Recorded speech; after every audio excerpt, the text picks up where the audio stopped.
حتى إذا جاء أحدهم الموت قال رب ارجعون ولله على الناس حج البيت من استطاع إليه سبيلا صدق الله العظیم.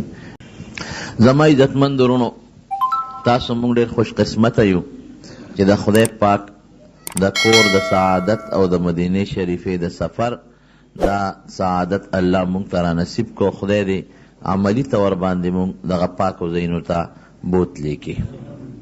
دا ډېره د خوشحالۍ خبره ده او د الله د طرف نه یو خصوصي انعام او اکرام دی. نه په پیسو ده او نه د انسان په عقل او په فکر ده.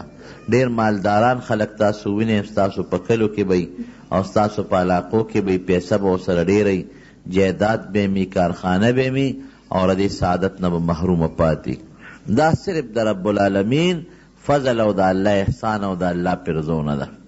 زما یو ملګری وغه راته قصه کوله، یو سړی ګونګړي به خرڅول دلته، ډېره زړه خبره ده. نو هغه هر ځای به خدای سوال کوو چې خدای ما حج له بوځې. د غریب څه وس نو ګونګړو کې به څه، او بیا چې په یو کلي کې راکوټې لږ غوندې ګونګړي خرڅوي، هغه ته د حج د تلو مسله څه اسانه خبره نه ده. وی زه خدای پاک فضل په موقع لاړم حج له، وی هلته چې حج کې مې کتل هغه ګونګړو والا ګونګړي مار مې په حج کې ولیده. وی حیران شوم، وی ما ورته چې لکه ته هغه پلانکې سړی خو نه هغه ګونګړي چې دې خرڅول ګونګړي مار. وی ما ته وی چې او مغې ما، وی ما چې ته څنګه دلته راغلې؟ وی هغه راته یو ټکي ووی، وی ما ته وی چې زه خو ګونګړي مار یم، خو زما پروردګار رب ګونګړي مار نه دی. دا حقیقت دی. مونږ غریبانان یو، بې کسه بې سوکه. دا د الله توفیق دی، د الله مهرباني ده چې زمونږ او ستاسو په زړه کې د بیت الله د حج اراده واچوله او بیا خدای پاک د هغې اسباب مهیا کړل. نو خدای دې دا خپل نعمت او دا کم الله چې مونږ ته پروردګار دا اکثره نصیب کړي دي، د خدای دې مونږ له عملي توفیق راکړي. زما وروڼو، دا هم ستاسو دپاره یو خوش قسمتي ده چې ستاسو سفر په داسې وخت کې دی چې انشاءالله ډېر د مهربانۍ د خدای وخت. اوس چې زه راتلم د یو ملګري پرون تللی دی حج له، ما ته یې ټلیفون وکړ، دا دی زه نږدې را روانو. نو ما ته لومبې تپوس وکړ، ما یې لکه رش ته او که نشته؟ ما ته یې رش کم دی؟ رش نشته دی. هلته خو لویه خبره د عمل ده، او چې رش زیات سي نو بیا اعمال ګراني. نو ځکه چې کم خلک د نن نه مخکې تللی دي عموما هغه سرکاري کوټو والا، نو هغې یو ورځ یې پې تېره کړې ده او بیا مدینې شریفې ته بوتلی دي. نو رش هم نشته، دا اوسنۍ خبره ده. وی بلکل حجر اسود له ورغلم، ښه په اسانه مې ښکل کو او طوافونه ښه په اسانه کوم.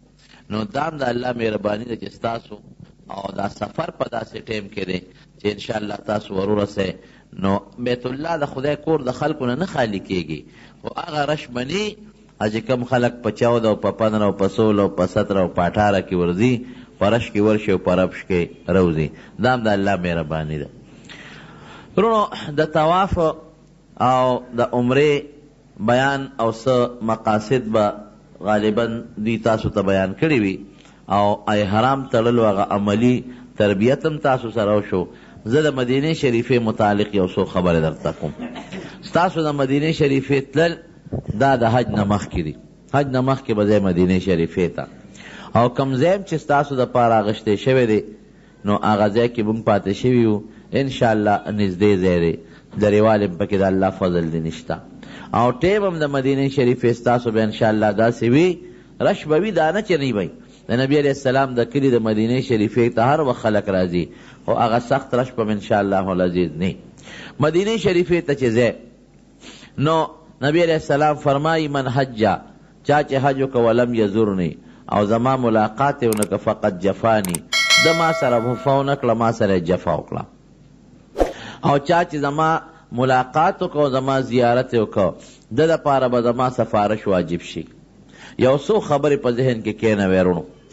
یو خدا دی چې ځان سره یو جوړه نوې خالص د مدینې شریفې دپاره کېدی، جامې به تا او ځان له جوړې کړي.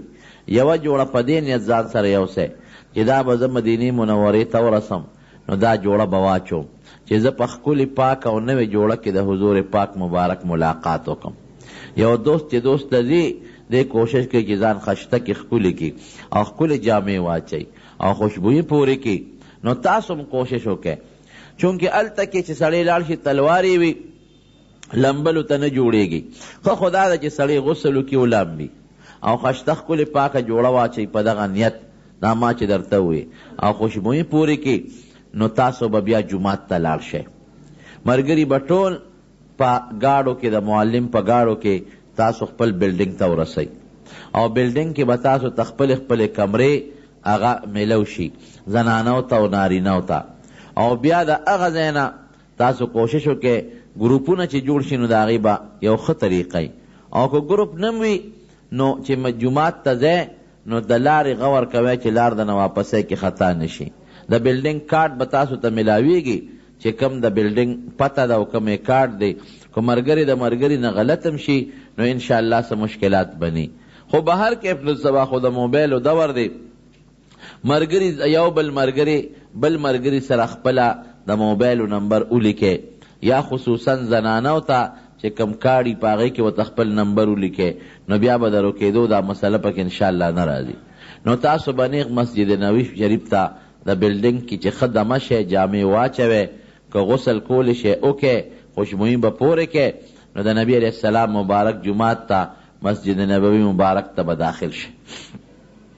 د جومات د داخلېدو چې کومه آداب دی او دعا د هغه به ووایئ. بسم الله والصلاة علی رسول الله صلی الله علیه وسلم. اللهم اغفر لی ذنوبی وافتح لی ابواب رحمتک. او که دا اوږد نشي ویلی مختصر وایا چې اللهم افتح لی ابواب رحمتک، خدایا په ما د خپلو رحمتونو دروازې کولاو کی. دا به جومات ته ننوځئ. جومات ته چې ننوځئ که مکروه وخت نو 2 رکعاته تحیت المسجد به وکئ. دا د هر جومات خاصیت دی، خو د جومات د نبی علیه السلام کې ځکه پکار دی چې حضور پاک دغه ځای نه دا دین خور شوی دی، هلته یې داسې کړي دي. نو 2 رکعاته به وکئ تحیت المسجد. دا د جومات آداب دي چې جومات ته سړی ننوځي 2 رکعاته لمونځ وکړي. او که داسې ټیم و چې د سار د مانځه نه پس ټیم دی او یا د مازدیګر د مانځه نه پس دی، هغې کې خو نفل جایز نه دی، نو دغه ټیم کې خیر دی که تاسو بیا تحیت المسجد ونه کې. دا 2 رکعاته تحیت المسجد چې تاسو وکړل بیا وګورئ د مانځه ټیم کوو نو مونځ به وکئ خپل د جمع. او که بالفرض مونځ شوی یا د مانځه ټیم نو بیا تاسو د نبی علیه السلام مبارک سلام به وکئ. د هغې طریقه درته ښیم. 40 منځونه تاسو مدینه شریفې جومات کې خامخا پوره کئ چې دې کې د نه قضی را نشي، او دا به ریګولر متواتر کوئ چې دې کې د نه یو منځ پاتې نشي. د هغې فایده څه ده؟ نبی علیه السلام فرمایي چې زما په جومات مسجد نبوي مبارک کې چا 40 منځونه په جمع وکړل، پروردګار به دې د نفاق نه وساتي، الله به دله جنت ورکړي او الله به مغفرت نصیب کړي. دا ډېره لویه خبره ده.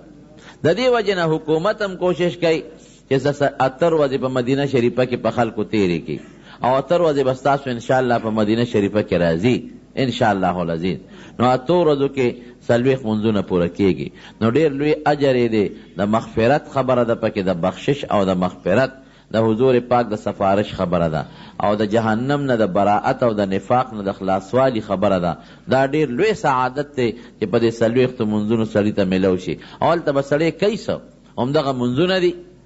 دویم د یو منځ ثواب هلته 50 زره دی. یو روایت کې زر، بل روایت کې 50 زره. لکه دلته کې چې ته منځ کې نو 50 زره منځونه وکې، او هلته یو منځ وکې د هغې ثواب برابر دی.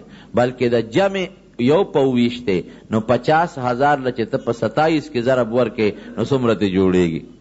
تقریبا 3.5 لکه منځونه ته جوړېږي. نو 3.5 لکه منځونه په یو منځ تا ته میلاویږي. دا څه وړه خبره، ډېره لویه خبره ده. ته په ټول عمر کې 3.5 لکه منځونه نشې کولی. نو دې کې بعضې زموږ ملګري لږه کوتاهي کوي، اکثر خوب ورشي، د خوب د وجې د تیمونځ ګډوډ شي سار کې، یا ماسپخین کې د خوب د وجې نه تیمونځ ګډوډ شي. نو دا خوبونه دلته تاسو ډېر کړي دي، او خدای دې د آخرت او د قبر د راحت خوب نصیب کړي. دغه ته پیسې لګې 2 لک روپے سے د پاسه 2.5 دی لگی او بچی دی پریخی دی کور دی پریخی دی اهل و عیال دی پریخی دی د وطن نه لرې شوی نو چې کوم مقصد لتلی هغه مقصد به حاصلی ګورې دغه مقصد حاصل که چې پیسې دی بس نشي او وخت دی ضایع نشي نو یو خو دا ثواب شو د 40 منځونو بله فایده څه ده بل دا ده چې د حضور پاک جماعت دی نبی علیہ السلام بغیر د بیماری نه په خپل جون کې هغه د 19 ورځو د بیماری بعضې منځونه کور کې کړي دي ګنې یا د سفر په وخت کې بار کړي دي ګنې ټول منځونه په دغه جومات کې کړي دي او ډېر مبارک جومات دی نو یو چې مونځ درنه قضا نشي د جومات نه بار درنه پاتې نشي دویم جومات کې کوشش وکړئ چا لکه قرآن شریف وردي نو ختم به وکړئ مدینه شریفه کې یو ختم چې د نبی علیہ السلام دپاره وکړئ ځکه فایده به تا ته رارسي نبی علیہ السلام ته زمونږ د ختم ثواب او فایده نه رسي هغه له خدای لویه مرتبه ورکړې ده تا له فایده لکه دیوال ته چې بیټري ونیسې نو دیوال ستا په بیټرۍ څه کوي هغه رڼا واپس تا په مخ راغورځېږي او تا ته فایده ده خو د حضور پاک په موږ ډېر لوی احسانات دي ډېر لوی کرم زمونږ د ایمان او د عمل مسلماني د هغې د برکته ده نو په دې به خوشحاله شي نو یو ختم پاسانه پکې یو ختم خو پاسانه کېږي بلکې 2 ختم هم پکې کېدی شي نو یو ختم لازمن په مدینه شریفه کې چې وکړې قرآن شریفونه هلته دومره ډېرې چې د شمیر نه زیات تا ته څه دا مشکل نشته چې قرآن شریف میلاویږي که نه ښه د شمیر نه زیات قرآن شریفونه دي دویم عمل به تاسو مدینه شریفه کې د درود شریف کوئ اره درود شریف ځمکه ده نو کوشش به کوئ فالتو خبرې او فالتو گپ شپ او دلته خپل وطن یادول دا فایده نه درکوي بغیر د تاوان نه هغې کې که په بلډینګ کې او که هر ځای کې او په جومات کې نو کوشش کوئ چې درود شریف ډېر زیات ووایئ بس چې خلم خوځي د الله ذکر او چې خلم خوځي نو د نبی علیہ السلام مبارک درود شریف دا ستا عمل شو 3 عمل دي شو د جومات منځ چې منځ در نه پاتې نشي دویم عمل هغه درود شریف د نبی علیہ السلام چې دغه درود شریف در نه پاتې نشي او دریم عمل د قرآن شریف ختم که چاله قرآن شریف نه وردي هغه وی یاره ما خو په ناظره قرآن نه راځي نو هغه د سوره اخلاص قل هو الله احد صورت بار وی هغه د سورت فاتحه دا وی هغه د درود شریف وی ذکر دی وی تسبیحات ته کوي د فایده شو بل عمل دی په جومات کې چې هغه ضروری دی هغه د نبی علیہ السلام مبارک ملاقات دی نو هغې سلام بعضې خلک هغوی په دې کې کوتاهي کوي یو ملګري نه ما په خپله تپوس وکړو روانو واپس مکې شریفې ته وی زه خو مدینې شریفې ته رالم یو ورځ مې تېره کړه اوس په دا عمره کې رمضان کې او واپس ځم ما وی د نبی علیہ السلام سلام دې کړی دی وی نه ما خو نه دی کړی ته دلته راغلی سلی د خدای بنده نو سلام د نبی علیہ السلام دروازې کوشش کوئ چې 3-4 ځله خو خامخا کوئ ګنې دا 1 ځله او 2 ځله خو په ځان لازم کې چې موږ به د نبی علیہ السلام باندې سلام اچو او د هغې وختونه که تاسو ته معلوم شو نو ډېر په اسانه بس تاسو سلام کېږي هر فرض مانځه پسې متصل مانځه پسې متصل رشي دغه ټیم کې مو ورځئ او چې هغه یو د فرض د مانځه لږ وخت تیر شي نو بیا رش کمیږي رش ختمیږي د ټولو نه بهترین ټیم د سلام دروازې د دې 9 بجو نه پس ټیم دی دروازې 9 بجې نه پس تر د ماسپښین د مانځه پورې هلته د ماسپښین مونځ لږ په وختي کېږي 12 بجې هغې مونځ کوي نو د 9 بجې که تاسو جومات ته رالی د 9 نه پس تر ماسپښینه پورې تاسو ته ډېر خشته ټیم د سلام میلاویږي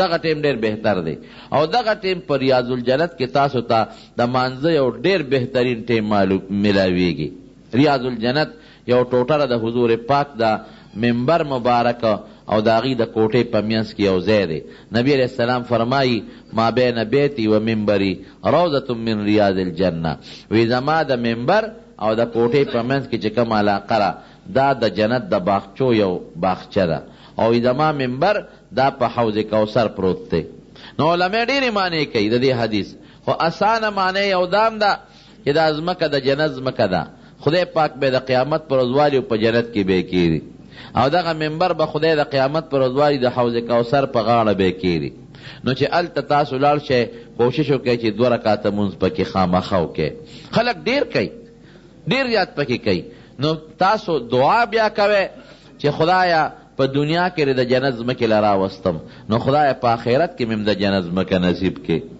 دا دعا ډېره کوئ. او بل هغه ځای له چې ورشئ دا تصور کوئ چې دا هغه ځمکه ده چې کوم ځای کې حضور پاک مبارک ناسته کړې ده. ځکه هغوی به دغلته ناستو، د هغوی صحابه به دغلته ناستو. قسم دی چې سړی دا تصور کوي چې له جړا ورځي، چېرته ځو چېرته دا ځای به حضور پاک ناستو، دا منبر محراب دی، دا منبر دی، دا کوټه مبارکه را، دلته به ورسره ملګري ناستو. دا تصور کوئ. هلته ملګرو له موقع ورکوئ. داسې هم نه را پکار چې یو سړی پکې بد دیره شي او بیا ته نه پاسي. نه، ملګرو له نورو له مسلمانانو له موقع ورکول پکاري. نو دا ریاض الجنت کې 2 رکعاته منځ کول او کوشش کوئ د حضور پاک چې کومه کوټه مبارکه د پنجره هغې سره لږ ځان نږدې کوئ، هلته 2 رکعاته. او چې کوم د حضور پاک محراب دی هغې ته خلک لین کې ولاړي، زر نمبر راځي. 2 رکعاته منځ هغه ځای کې کول د هغې چې کوم زوړ محراب دی. اوس خو نوی محراب کې امام منځ کوي، دا ټول په دې ریاض الجنت کې دي. هلته یو ستن د حضرت عایشې صدیقې نوم یې پرې لیکلی دی، استوان عایشه، بره په شین خط.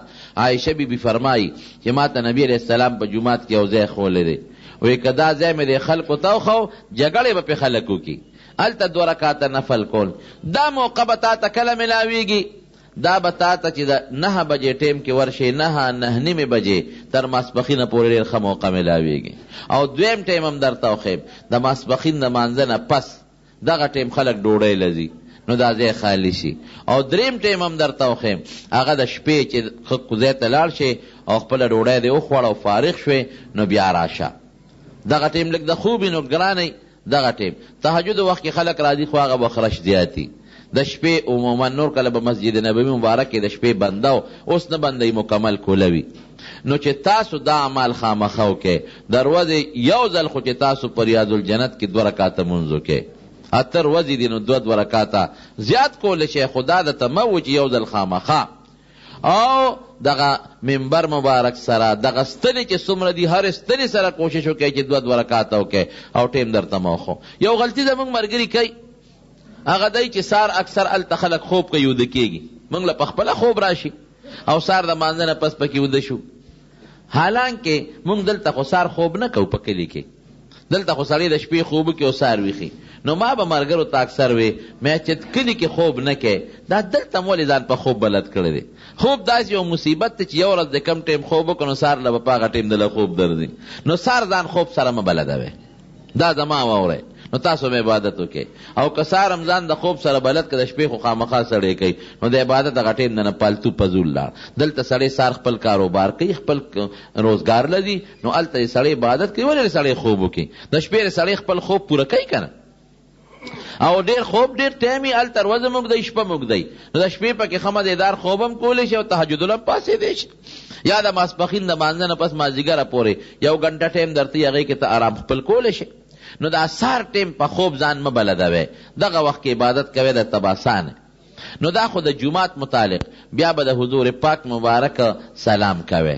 نو هلته کې جنګله ده، د منځ جنګله، یو لومبی چې ورشي لومبی جنګله ده، دا خالی ده. یو اخیري جنګله ده، دا هم خالی ده. د منځ چې کومه جنګله ده، د منځ د ستنو منځ کې نښه دا ده چې بره پې رسول الله لیکلی دی، السلام علی رسول الله، هنا السلام علی رسول الله صلی الله علیه وسلم. بره په شین دغه باندې بورډ را کوټې غوندې لګېدلی، هغې ته به ور مخامخ شي او په ډېر ادب او په احترام به وایي الصلاة والسلام علیک یا رسول الله. دا زموږ د دین مسله ده. د دې نورو مړو کې شک بعضې علما کوي چې دا اوري که نه اوري، خو د نبي علیه السلام په اورېدو کې اړو د هېڅ چا شک او اختلاف نشته. او حضور پاک باندې چې ته سلام اچئ، تا پیژنې هم او تعالی د سلام جواب هم درکوي. الصلاة والسلام علیک یا رسول الله، الصلاة والسلام علیک یا حبیب الله، الصلاة والسلام علیک ایها النبی ورحمت الله وبرکاته. نور صفات که د نبی علیہ السلام کې کولی شي، خدا سان دی. بیا به لږ مخکې شي په حضرت ابوبکر صدیق رضی الله عنه به سلام کې، هغې کې صلات نشته، صرف سلام دی، السلام علیک یا ابا بکر. او که پښتو کې وی هم ویلی شي ای ابوبکره پتا دی السلام علیکم وی. او بیا چې لږ ورمخکې چې السلام علیکم یا عمر، دا حضرت عمر فاروق رضی اللہ عنہ. نو په نبی علیہ السلام با الصلاة والسلام درود و سلام دواړه وایه، او په حضرت ابوبکر صرف السلام علیکم، کنوم نه اخلي السلام علیکم، او حضرت عمر باندې السلام علیکم کنوم وسره اخلي هم کنه اخلي هم. بیا به لږ مخکې شي، خو په ډېر ادب چې چغه درنه ونه والي شي. بل چې ځای موبایل بند کې، بعضې خلک هلته کې فوټو والا موبایل وړي فوټوګرافري پې کوي، دا سخته ګناه ده. حج کې په جومات کې دننه او فوټوګرافري کول دا خطرناک جرم دی. نبی علیہ السلام دقه جومات کې خلک منع کړی دی چې نه به کوئ. نو موبایل بند ساتئ. بعضې خلک هلته موبایل کولو ساتي، موبایلونه کولو مه ساتئ. بیا چې لږ مخکې شي قبلې ته به مخکې که پرېښودلی او که رش زیات یې هغوی نه پرېږدي چې بار وځئ، نو قبلې ته به مخکې او دعا به وکئ. د نبی علیہ السلام باندې درود سلام عبادت دی، نو هغې نه او بهترین عبادت دی، او د عبادت نه پس الله دعا قبلی، نو بیا به دعا وکړي. نو دا اسانه طریقه شو. بس که نور صفات درته یادي په کتاب نه ویلی شي، الصلاة والسلام علیک یا رسول الله، الصلاة والسلام علیک یا حبیب الله، الصلاة والسلام علیک یا نبی الله، الصلاة والسلام علیک ایها النبی. دا مانځه کې چې تاسو وایه ورحمت الله وبرکاته، دا آسان شی دی. السلام علیک یا ابا بکر رضی اللہ عنہ، السلام علیک یا عمر رضی اللہ عنہ. دا نزدی دی بالکل او آسان دی، التا معلومیگی. نو دا سلام چې تاسو دروازه یو ځل خو نه چې څلور پنځه ځله تاسو کوئ، ولی حضور پاک پہ خوشحالیږي. او چې څوک التا سلام کوي، فرشتې ورله د مغفرت دعاګانې کوي، التا فرشتې ولاړې دي، هغې درله د مغفرت دعاګانې کوي. نو چې دا در نه پاتې نشي، دا د جومات دننه آداب شو. بل جومات کې فضول گپ شپ نه لګوئ، اسم جومات کې خبرې منه دي. او بیا د مدینې منورې په جومات کې خبرې خو ډېرې زیاتې منه دي. یو دوه کسانو خبرې کولې، حضرت عمر فاروق رضی الله عنه راوغوښتل، وی دې خوا راشه، وی د کوم ځای یې؟ وی موږ د طایف یو. یاره وی ارمان که میلمانه نه وی نن به مې دردولې وی، سخت سزا به مې درکړې وه. تاسو خبرې کوئ او بیا د نبي علیہ السلام په جومات کې گپ شپ لګوئ. نو الته به لږ ګورې د ادب او د احترام نه کار اخلی. د مدینې شریفې جومات او خوره د ادب ځای دی، د ادب. د هغه ځای سپکه به نه وایې، بد به نه وایې، د خلکو بد به نه وایې، یو بل سره اختلافات او جنگ جګړې. اکثر د کور نه سړی بار شي، کور یادېږي، بچي یادېږي، نو یو بل سره په معمولي خبره ونښلي. یو ته وي تا خو ناوخته کړې، تا وختي کړې، تا ډوډۍ وخوړه او تا ډوډۍ ونه خوړه. په دې یو بل سره اکثر خلک په جګړه شي. ستا کوټه لاندې رو، زما کوټه بره ده، ټول خو لاندې په یو چت کې نه ځایږي. 100 کسان اجان خو لاندې نه ځایږي، لاندې به زیات نه زیات 2 کمرې وي یا 3 کمرې وي. نو په 2-3 کمرو کې به زیات نه زیات 10-12 کسان ځای شي. نو چې هر یو وایي چې زه لاندې او زه لاندې، نو څه به کېږي؟ نو اختلاف جوړ شو. دا یو خبره مې ذهن کې واچوي، که مقصد هم دی چې مونږ حج وکړو، مقصد هم دی چې د مونږ نه الله رضا شي، نو پړه کې بغض به نه ساتئ، حسد به نه ساتئ، د ملګرو څه ایثار او قرباني به کوئ، جګړې به نه کوئ. ښه دا ده چې ښځی وي بل ملګري له ورکړه، څه خبره ده، خو یو اتر ورځې تېرې به شي که نه، او په مکه مکرمه کې یو میاشت ده تېره به شي که نه. او ټولو کمرو کې ایسیګان لګېدلي، او ټولو کې خښته کټونه، څوک به برې څوک به لاندې. نو ښه په محبت او په مینه چې ملګري دې خوشحاله که نو الله به خوشحاله کې، او که ملګري دې خفه که نو الله به خفه کې. بل هلته نه بدماشي چلېږي او نه مالداري چلېږي. که غریب دی نو هم خپلې پیسې لګوي، او که مالدار دی هغه هم خپلې لګوي. نو څوک د چا پروا کم ځای ساتي. اکثر د دې دی چې کم سړی لږ خان مالداري، هغه هلته په هغه غریب هغه خپله خاني لږ اوچته کوي. هلته خاني مانی نه چلېږي، هر سړی په 2 څادر او په د کپن کې ګرځي خدای ته. دا 2 څادره کپن دي. نو دا نشه چې د انسان په ذهن کې پاکستانی کمه نشه ده، او د انسان په ذهن کې پاکستانی کمه لویي ده او کبر دی، دا به دریاب نه دې غاړه پرېږدو، هلته به ځو، هلته به ټول غریبانان یو. خدای له چې ځو د خدای نه غواړو، نو موږ به عاجزي کوو. موږ خدای له ځو خدای نه غواړو، عاجزي به کوو، کبر به نه کوو، لویي به نه کوو، فخر به نه کوو، خدای نه به غواړو. نو چې ته خپل ملګري سره رحم کوې، نو الله به در باندې رحم کوي. او که ته په ملګري رحم نه کوې او کبر کوې او لویي کوې، دا یقین وساته چې د خدای به در باندې رحم او کبر ونه کړي. یو ځل ملګري په جګړه شو، ما وی د خدای بندګانو مې دا حج د دې جدې پورې خو ورسوئ، پاکستان ته کې نه رسوئ، د جدې پورې خو ورسوئ. نو هلته به دا احتیاط کوئ. بالکل په کمرو جګړه، دا به نه کوې. په باتروم جګړه ته مخکې شو ته وروستو شوې، دا جګړه به نه کوې. په چاردام جګړه ته مخکې وکړو ما وروستو وکړو. ډوډۍ باندې جګړه ته وخوړه ما ته دې پرېنښوده، څوک هم نار نه پاتې کېږي. په جومات جګړه ته خو رانه لاړی او زه دې پرېښودم.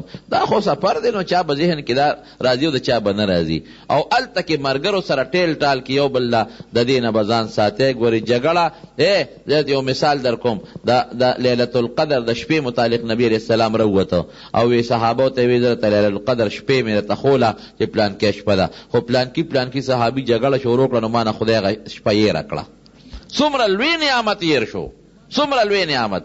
خلک اوس په کوشش کې دا به کمه شپی، دا د دوه مسلمانانو د جګړې د وجې نه. نو دا خو ذهن کې اول نمبر په داړه د پاسه ولیکې چې ملګرو سره جګړه، یو بل سره اختلاف، دا به بالکل نه کوې. د صبر جون بالته تېروې، د صبر جون کو د کورنۍ ماحول خو تا ته هلته نه میلاویږي. بالکل کورنۍ که دا وایي چې ما ته به د کور ماحول میلاویږي، دا نه میلاویږي. که دا وایي چې د کور ډوډۍ میلاویږي، نه میلاویږي. که دا وایي چې د کور چای میلاویږي، دا تا ته هلته نه میلاویږي. که تا وایي چې یاره زما د کور ځای به او داسې به داسې، دا به قطعا نه، ځای به د لرې مي نږدې به م وي. اوبه به کله په بلډینګ کې خلاصې شي، کله به درته نه، کله به داسې مو وختونه به موږ راغلي دي د مانځه وخت یې اوبه ډوشترې نه. نو دا خو انسان د ټوټۍ لیک شوه، اوبه خلاصې شوې رانلې. نو صبر به لومبې به په ځان کې صبر پیدا کوې او هلته به د سکون او د اطمینان او د ورورولۍ ژوند تېروې. او دا فرقونه به وباسئ چې زه مولی یم او دا امیر دی، زه مالدار یم او دا غریب دی، او ما سره پیسه ډېره او د سره نشته. هلته ټول د خدای ملنګان او فقیران او په کفن کې به ګرځي. دا ذهن کې یاد وساتئ رونو. نو هلته به دا د جومات آداب شو. بیا به تاسو بقی ته به لاړ شئ، جنت البقی ته. 10,000 نه زیات صحابه کرام هلته دفن دي. په هغې به سلام ووایئ، سوره اخلاص او الحمد سورتونه ووایئ، د هغې ثواب به ته وبخئ. او تاسو به لاړ شئ احد ته. احد کې هلته کې د حضرت حمزه رضی الله عنه مزار د نورو صحابو، هغې له به ورشئ. او مسجد قبلتین ته، هغې ترتیب به تاسو ته انشاءالله برابر شي، څه مشکلات به درته نی انشاءالله العزیز. او دارنګې مسجد قبا کې 2 رکعاته نفل د عمرې برابر دي. یو سفر خو بس تاسو دی چې 4 کسان به ځان له ګاډي ونیسئ، څه مشکل به درته نی. که ته وایې زه خو نابلد یم، نابلده نشته، هلته الله امداد کوي. 5 ځکه په ټول په یو ګاډي کې ناستېدل مسئله. نو تاسو ته هغې به وایي زیاره چغې وایي 10 روپۍ به ورکړې ریالونه، په ټولو به مو ګرځئ، په ټولو څه مشکل برتنی انشاءالله. خو د دې نه علاوه مسجد قبا ته چې تاسو په 2 درېم او سار کې خامخا ځئ، ځکه د 2 رکعاتو ثواب دا د عمرې برابر دی. نبی علیه السلام فرمایي. نو عمره خو ډېر ګران کار دی، اسانه خبره خو نه ده. نو هلته لاړ شئ او هلته 2 رکعاته مونځ وکئ. بعضې خلک پکې خپلو ملګرو له مور او پلار لم کوي، خو دا خبره ذهن کې واچوئ. که تاسو طواف بل چاله کوئ یا عمره بل چاله کوئ، مړی وي که جمدی وي، یا نفل کوئ، ورې نیت کې به نه یادوئ. ډېر خلک په نیت کې وایي دا پلانکي له کوم، نه ګورې نیت کې به صرف الله یادی. دا مونځ ګورې ته الله له کې، دا طواف الله له کې، دا عمره الله له کې. ډېر خلک په دې کې خطا دی، ډېر خلک خطا دی. هلکه را 2 رکعاته چې نیت کوي وي دا پلانکي له کوم، پلانکي له نه کوي، نیکبخته دا خو خاص الله لره. چې مونځ دې خلاص که نو بیا به دعا کې د وی خدایه دا مونځ چې ما وکړه دې ثواب ما پلانکي ته وبخه. چې عمره دې خلاصه کړه د هغې نه پس به ووایې چې د دې عمرې ثواب ما پلانکي ته وبخه. چې طواف دې خلاص که د هغې نه پس به دې ووایې چې خدای دې طواف ثواب مې پلانکي ته وبخه. ګورې دا ذهن کې واچوئ چې د طواف نه مخکې، د عمرې نه مخکې، د نفلو نه مخکې په دې نیت کې دغه ټیم به پلانکې نه یادوئ. ښه څوک به یادوئ؟ الله به یادوئ. او چې خلاص کې جمدي ته هم بخلی شي او مړو ته هم بیا بخلی شي. ښه دا ده چې هلته سړی یو 20 رکعاته مونځ وکړي، بیا ووایي چې خدایه د 2 رکعاتو مې پلانکي ته، د 2 پلانکي ته ثواب خدای د هغې عملنامه کې ولیکي. نو مسجد قبا کې به تاسو کوشش کوئ چې تاسو مسجد قبا ته 2 روپۍ اخلي، یک طرفه به لاړ شئ، هېڅ مشکل نشته، د دنیا ګاډي میلاویږي او هغه ډرایوران په اردو م پوهېږي، دا مشکل نشته چې ګنې عربي غواړي. او اکثر بنگالیان، انډین، پاکستانی په اردو باندې پوهېږي. او که په عربي هم پوهېږي نو په ګوتو ړقولو نن سبا هر څوک یو بل پوهیږي. یا ګوتې ورسره ړقی پته لګي. قبا ته ځم، قبا لفظ خو تاسو ته یاد دی، 2 ریاله به د نوالي ته هم کوز کوې، بس یک طرفه. بیا هلته ښه خپل منځونه وکړه، ځکه ډبل چې ونیسې بیا به هغه ولاړي، نو ته خو 2 رکعاتو نه زیات ته بیا نه پرېږدي. نو بس هلته ښه منځونه وکړه، 10 بجې چې شي نو هلته روزه ګاډي میلاویږي، وایي حرم ته ځم، حرم. را به دې ودې حرم خوا کې به دې کوز کې نیغ ورشه. نو چې ځای سار وختي به مانځه پسې متصل ځای، ځکه چې بیا وروستو ځای نو بیا د ماسپښین لمونځ د مسجد نبوي درنه خراب نشي. دا خو ستا د مدینې منورې طریقه ده. صاحب د جلالین لیکلی دی محشي، جلالین د پاسه حاشیې لیکلی دي. ما سره خپل جلالین کې ما د هغې هغه صفه م نوټ کړې ده. یو سړی د نبي علیه السلام د وفات نه پس راغی، داسې وخت کې راورسېد چې قبر مبارک باندې خاورې اورېدلې وي. نو ده به وایي په ځمکه لغړېده او په خاورو به یې په دې سر کې اچولې او یو آیات به وي. اوس هم چې چاته دا آیات یادي نو پکار دی چې هغه ځای کې ووایي ولو انهم اذ ظلموا انفسهم جاءوك فاستغفروا الله واستغفر لهم الرسول لوجدوا الله توابا رحیم. الله قرآن حکیم کې فرمایي که چا په ځان ظلم کړي، چا په ځان زیاتي کړي، چا ګناه کړي او دوی تاله راشي ای د الله رسوله، چې سړی ګناه وکړي هغه زمانه کې به چې چا ګناه وکړه نو ابه نیغ پیغمبر علیه السلام نه لاړ، صحابه به ګناه وکړه نو هغوی ابي اسلام نه به لاړ، د الله رسول مانه دا ګناه شوې. لکه اوس یو سړی ګناه وکړي او عالم له پټ راشي یاره مولانا صاحب مانه دا غلطي شوې ده څه وکړو، او دوی توبه وباسه یا صدقه ورکړه. هغه راز باز د عالم سره به ساتي چې چا سره د کوم څیز تعلق وي خلک هغه نه د هغې تپوس کوي. نو نبی علیه السلام مبارک له الله وایي که چا نه په ځان ظلم وکړو، زیاتي یې وکړو، ګناه وکړه او تاله رالل ای د الله رسوله فاستغفر الله واستغفر لهم الرسول. دا سړی د دوه کار وکړي، یو خو یې د الله نه بخښنه وغواړي، بل د نبي علیه السلام ته سپارش وکړي چې ته راله بخښنه وغواړه. نو چې دی د الله نه بخښنه وغواړي او رسول الله مبارک هم ولا د الله نه بخښنه وغواړي واستغفر لهم الرسول، نبی علیہ السلام وایي چې الله ته دې وبخې لوجدوا الله توابا رحیما، الله به ورته ګناه معاف کړي، رحم به هم پې وکړي، ګناه به هم معاف کړي او مزید رحم به پیدا وکړي چې هغه ګناه به وله په نیکو بدله کړي. هغه صحابي راغی چې عثمان خو موقع لاړه، مونږ خو چې به غلطي وکړه رابلو نبي علیه السلام ته به ودرېدو د دې آیات مطابقه او الله نه به هم بخښنه وغواړه او نبي علیه السلام ته به مو تم زمونږ سپارش وکړه. نو اوس مونږ خو هغه وفات شو نو مونږ خو یې سپارش نه شو کولی، د خپلې ګناه بخښنه به اوس مونږ نبي علیه السلام ته به څه وایو چې زمونږ د ګناه لپاره د بخښنې الله ته سوال وکړه. ژړل یې او دا آیات به یې وي. د جلالین دغه محشي لیکي چې د نبي علیه السلام مبارک د قبر نه ول اواز راغی غفر الله لک غفر الله لک، ای زما مرګریا الله دې توبه خي، الله دې توبه خي. د صحابه خدای نه محبت او مینه وه.